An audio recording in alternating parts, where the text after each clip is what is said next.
सुनाओ CDSL versus BSE limited. अब देखिए दोनों ही स्टॉक है रिटेल की फेवरेट स्टॉक्स हैं एंड यहाँ पर ना बहुत कंफ्यूजन हो जाता है कि किस स्टॉक को अपने पोर्टफोलियो में रखें।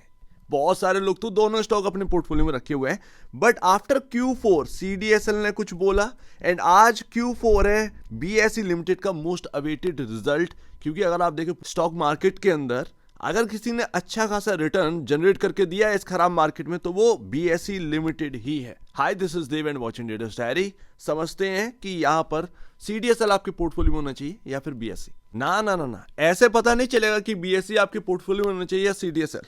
भाई सोर्सेस पता कर लीजिए किस तरीके से इनके पास पैसा पहुंचता है एंड कहां पर आगे चलकर ग्रोथ ज्यादा रहने का अनुमान है। जो ग्रोथ ज्यादा रहेगा ना वहां पर इंटरेस्ट लोगों का ज्यादा रहेगा, वहां पर आपको बेहतर रिटर्न मिलते हुए नजर आएंगे। सीडीएसएल का भाई आपके सामने 8 सोर्सेस देखने को मिलते हैं, बीएसई लिमिटेड का 5 सोर्सेस है। सीडीएसएल का सोर्सेस की बात करें तो यहाँ पर ट्रांजैक्शन फीस से ये पैसा कमाते हैं, annual issuer charges, account maintenance charges, corporate action charges, KYC services, e voting services, other value added services and IPO corporate bond support से यह पैसा कमाते हैं। ये सीडीएसएल का सोर्स ऑफ इनकम है। वहीं आप बीएसई लिमिटेड की बात करेंगे तो 5 सोर्स ऑफ इनकम है। ट्रांजैक्शन फीसेस से ये पैसा कमाते हैं।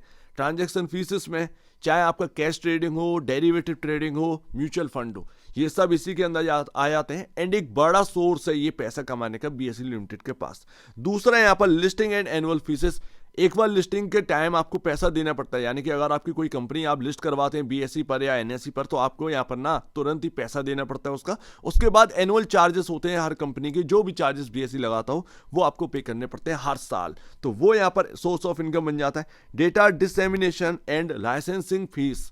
अब ये क्या होता है, यहाँ पर जो आप डीमेट ऐप चला रहे हैं उसके अंदर जो बीएसई लिमिटेड के या एनएसई की जो प्राइसिंग आपको देखने को मिल रहा है, ये डेटा प्लस जो न्यूज आती है बीएसई के प्लेटफॉर्म पर वो और बाकी वगैरह वगैरह जो भी डेटा है उसको ये प्रोवाइड किसे करवाते हैं, मनी कंट्रोल जैसी कंपनी को, ईटी मार्केट्स, ये सब जो आपका जो है ना फाइनेंशियल मार्केट की जो साइट्स हैं उनको जो डेटा पहुंचता है वो बीएसई के थ्रू पहुंचता है, तो बीएसई उसका चार्ज लेता है।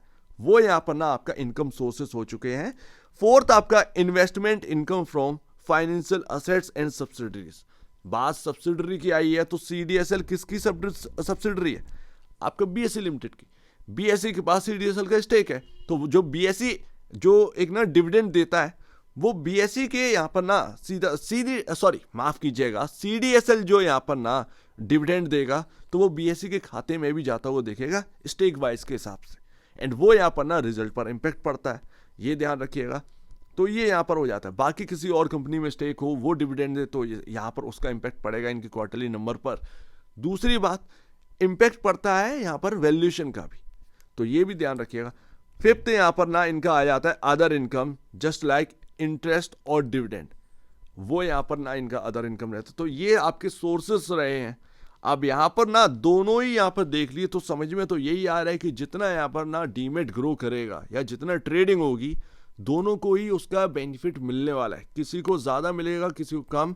यहां पर समझ में आ रहा है कि बीएसई लिमिटेड को थोड़ा सा ज्यादा मिलेगा सीडीएसएल के कंपैरिजन। अब ये क्या आ चुका है, ये बहुत बड़ी बात है, जरा समझिएगा। चाहे आपका सीडीएसएल हो चाहे आपका बीएसई लिमिटेड हो, बीएसई का जो मार्केट कैप है वो 87,000 करोड़ के आसपास का पहुंच चुका है। वहीं अगर आप सीडीएसएल का देखेंगे तो 27,275 करोड़ का यहाँ पर मार्केट कैप सीडीएसएल का देखने को मिल रहा है। तो यानी कि सीडीएसएल का जो मार्केट कैप है वो कोई छोटा मोटा मार्केट कैप नहीं है जो हवा बना रखा है, हाइप बना रखी है ना मार्केट के अंदर कि बाय कर लीजिए सीडीएसएल को ही बाय करना है, सीडीएसएल को ही बाय करना है।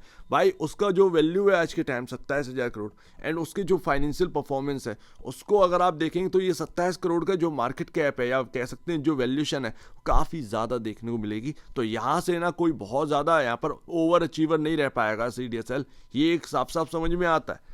अगर आप देखेंगे, मैं अभी फाइनेंशियल पर भी जाऊंगा, बीएसई लिमिटेड की बात करते हैं, ये 87,616 करोड़ का मार्केट कैप देखने को मिल रहा है। आप देखेंगे पी रेशियो 93.36 का 58.45 के अगेंस्ट, आप देखेंगे 17.82 का प्राइस टू बुक वैल्यू चल रहा है। ये सब किसकी बदौलत, एनएसई की बदौलत। भाई जब तक एनएसई का आईपीओ नहीं आएगा तब तक यही हाल रहने वाले। ना तो बीएसई के फाइनेंशियल में इतना ज़्यादा परफॉर्मेंस देखने को मिल रहा है, ना सीडीएसएल के, बट बीएसई लिमिटेड आज की डेट में एक चार्मिंग स्टॉक है, इसको आप इग्नोर नहीं कर सकते। एंड ये रहने वाला है जब तक एनएसई का आईपीओ लिस्ट नहीं हो जाता, इस बात को ध्यान में रखिएगा। उसको वैल्यूएशन देखते हुए ना, एनएसई की वैल्यूएशन को देखते हुए बीएसई पर पहले से ही इम्पैक्ट बहुत सारे आ रहे हैं। आज Q4 है, थोड़ा समझ में आया है कि क्वार्टरली नंबर कैसे आ रहे हैं, बट मैं आपको बता दूं अगर Q4 की में गिरावट भी आएगी ना तो वो एक बाइंग अपॉर्चुनिटीज होगी बिकॉज ऑफ एनएसई आईपीओ, तो वो आगे चलकर आपको बेनिफिट कहीं ना कहीं दे सकता है। बट सीडीएसएल साफ साफ समझ में आ रहा है कि 51.79 का पी रेशियो 48.88 के अगेंस्ट एंड 15.49 का यहाँ पर ना प्राइस टू बुक वैल्यू, ये एक लौता स्टॉक है डिपॉजिटरी वाला, इसीलिए यहाँ पर ना इतना भारी भरकम वैल्यू देखने को मिल रही है। अदरवाइज 27,000 करोड़ का मार्केट कैप बहुत होता है इन फाइनेंशियल्स पर, मैं बात कर रहा हूँ इन फाइनेंशियल की। तो ये आपके क्वार्टरली नेट प्रॉफिट का नंबर है, क्वार्टर दर क्वार्टर बेसिस पर 4 क्वार्टर को मिला देंगे तो आपको कितना प्रॉफिट बनेगा भाई, ऑलमोस्ट आप कह सकते हैं 500 करोड़ के अराउंड, राइट, पूरे साल का प्रॉफिटेबिलिटी। मार्केट कैप 27,000 करोड़ के अराउंड, आधे के आसपास चल रहा है, 1280 1276 के प्राइस चल रहा है, 2000 का हाई था। आप सोचिए कि ये मार्केट कैप लमसम 42,000 करोड़ के आसपास का था, मायने रखता है 500 का प्रॉफिट साल का, 42,000 करोड़ का मार्केट कैप। ये आपका मोनोपोली स्टॉक के नाम पर जो ना धड़ाधड़ बिक रहा था वो अभी एकदम ठंडा पड़ता हुआ नजर आया बिकॉज ऑफ दिस। तो यहां पर आप देखेंगे 3 क्वार्टर से लगातार यहाँ पर आपका जो प्रॉफिटेबिलिटी है वो भी डाउन गई है, एंड दैट्स वाई ये सीडीएसएल 2000 से यूं ही नहीं टूटा। ये बहुत सारी चीजें समझ कर यहाँ पर मार्केट ने तभी ये स्टॉक टूटा हुआ है, बहुत सारे लोग एग्जिट कर रहे हैं, एफआईएस डीआईएस आप देखिएगा भारी भरकम तरीके से एग्जिट करें। वहीं बीएसई लिमिटेड बिल्कुल अगर आप देखेंगे आप ये कहेंगे कि यहां पर भी तो वही हाल है। मैं बताया ना कि एनएसई, ये एनएसई का आईपीओ ना जो कुछ भी करवा ले वो बहुत, एनएसई का जो प्रॉफिट है वो 8,000 करोड़ प्लस का है, तो भाई उसका थोड़ा सा रब ऑफ इम्पैक्ट जो है ना ये पड़ गया बीएसई के ऊपर कि बीएसई भी अगला एनएसई निकलेगा बिकॉज ऑफ इन्होंने अभी डेरिवेटिव स्टार्ट कर दिए। बात तो सही है, बट जो सेबी का यहाँ पर ना डंडा चला है उसकी वजह से सीडीएसएल पर भी इम्पैक्ट पड़ा है, उसके फाइनेंशियल भी बोल चुके हैं। बीएसई लिमिटेड का यहाँ पर ना क्या होने वाला है कुछ समझ में नहीं है। आज Q4 काफी इंपॉर्टेंट है, हर Q4 के बाद, सॉरी हर क्वार्टरली नंबर्स के बाद यहाँ पर ये समझ में आ रहा है कि दिक्कतें बढ़ेंगी बीएसई लिमिटेड की।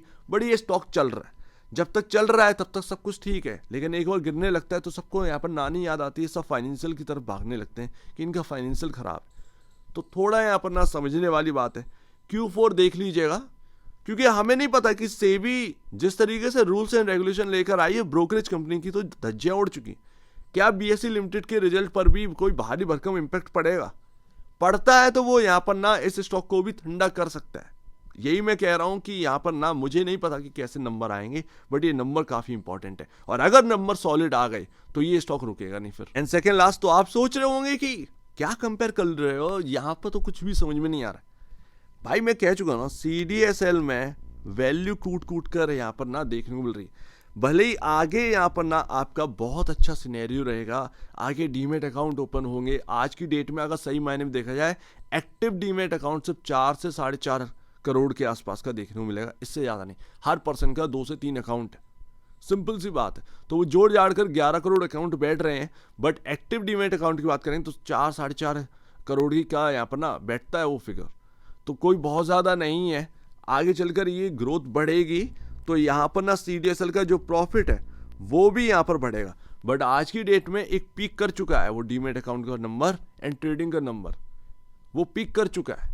तो उसके बाद ये हाल है। तो मेरे ख्याल से सीडीएसएल में जो ग्रोथ आपको जो रिटर्न मिलना था वो अभी आपका पूरा हो चुका है। अब यहाँ पर कहीं ना कहीं समय लेगा सीडीएसएल, जब तक ये ग्रोथ वापस नहीं लौटती है तब। सीडीएसएल में ध्यान रखिए, कल ही मैंने आपसे सामने बात करी थी 1252 रुपए, ये काफी इंपॉर्टेंट है। मेरे कवर करते करते ये चल गया था, कवर होने लगा था आफ्टर Q4 की रिजल्ट, डिसअपॉइंटमेंट हो गई थी ना, तो ये 1252 ध्यान रखिए काफी इंपॉर्टेंट है। बट एक रेंज याद रखिएगा 1205 और 1240, ये रेंज सीडीएसएल के अंदर काफ़ी इंपॉर्टेंट रहने वाली है अभी और आगे भी, क्योंकि अगर ये 1205 टूटा ना तो यानी कि पैटर्न खराब हो जाएगा, और अगर पैटर्न खराब हो गया तो ये काफ़ी दिक्कत है। एंड 1205 पर आपका मूविंग एवरेज है 50 डेमा, ये कल मैं आपके सामने बता कर गया था, तो उसी को रिपीट करते हुए आज मैं आपके सामने बता रहा हूँ। And last BSE limited Q4, बस Q4 मुझे नहीं पता कैसा आएगा, अच्छा आया तो कहीं ना कहीं और सपोर्ट मिलेगा इसे, और खराब आया तो कहीं ना कहीं करेक्शन देखने को मिलेगा, बिकॉज ऑफ आप देखिए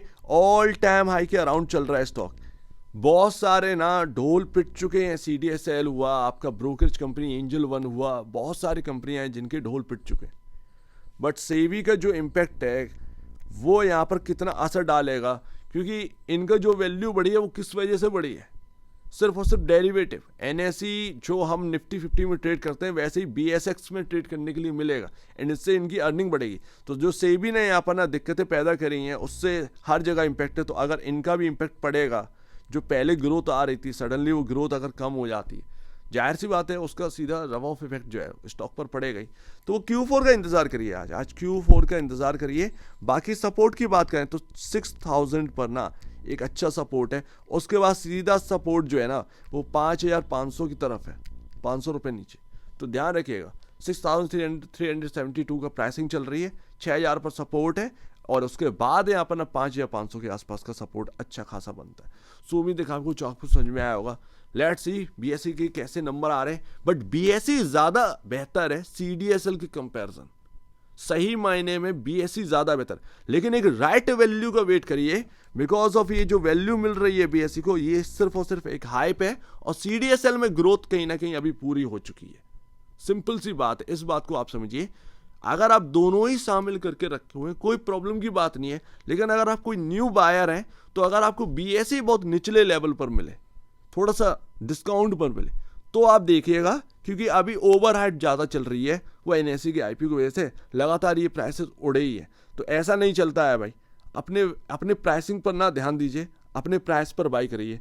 ये मिल जाए 5 के आसपास, 4.5 या 700 के आसपास तो ज़्यादा बेहतर है। अदरवाइज अभी तो ये हाइप की वजह से, NSE के IPO की वजह से हाइप है और कुछ नहीं है। 89,000 करोड़ के आसपास का मार्केट कैप है, कोई बहुत छोटा मोटा मार्केट कैप नहीं है। आसान नहीं है यहाँ पर एकदम से बाई करके बैठ जाना। और जो लोग ऑलरेडी, क्योंकि मैं ऑलरेडी रिकमेंड कर चुका हूँ, ये भाई बात कर चुके हैं हम लोग, 5000 के आसपास बात करी, 4700 के आसपास बात करी थी मैंने, तो वो ना 1400 से मैं यहाँ पर ना BSE को कवर कर रहा हूँ। तो वो जो निचले लेवल पे बाई करे ना लोग, उनको बेनिफिट मिल रहा है, बट इस जगह पर अगर आप एंटर करेंगे ना तकलीफ हो सकती है, बस इतना बहुत कहना, इससे ज़्यादा और कुछ कहने नहीं। सो उम्मीद है काफ़ी कुछ आपको समझ में आया हो। राइट प्राइस पर मिल जाए BSE लिमिटेड तो बाई कर लीजिए, अपने ब्रोकर या फाइनेंशियल एडवाइस से पूछ कर, ज़्यादा बेहतर रहेगा। अदरवाइज ना मिले तो अभी छोड़ दीजिए, और CDSL से थोड़ा सा यहाँ पर ना दूर रहिए। एक बार निवेश करने से पहले या बेचने से पहले अपने ब्रोकर एडवाइस से जो सलाह लीजिए, खुद की स्टडी करेगा, उससे बेहतर कुछ भी नहीं, खुद की स्टडी मस्ट है। तो आप दीजिए, वीडियो देखने में बहुत धन्यवाद दोस्तों।